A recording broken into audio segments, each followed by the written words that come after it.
वही बेर से आवता नहीं जाता नहीं तो पूरा रोड के लिए आई कौन सारे खूंटा हाल के चल गए हमार फुटू ने टूटा रहा पूरा रोड जाम करके रख देता है ना तो फुटा रोड पर रखता है साला एक और रख के चला गया खूंटा हाल के साथ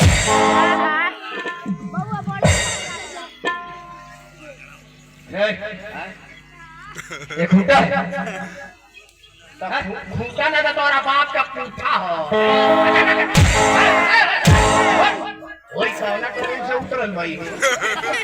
साला मेरे बाप का पूठा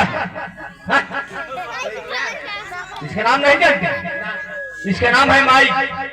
ओह प्रणाम माई प्रणाम साजे तक नरल हो जाई 11 बजे रात के भेटाई बाप रे बाप तो ही चूरा खात रहल हो का ये माई है ओ भाई तसला गरम आ गई कोई भी ना ठंडा ही लगा ये माई है भाई क्या है ये माई नहीं है हां इसके नाम है माइक्रोफोन ई माई के फोन है बड़ा बढ़िया माई के फोन बा हो सब मोबाइल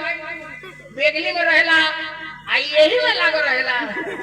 माईए के खड़िया तो बतिया बेले ना माई बात कर रही है केकरा से बतिया बेले बाबू से बतिया बेले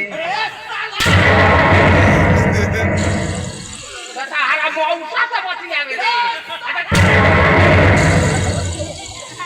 चलो हमारे मुंह से तो बात कर रही है माई के फोन है अरे माई के फोन नहीं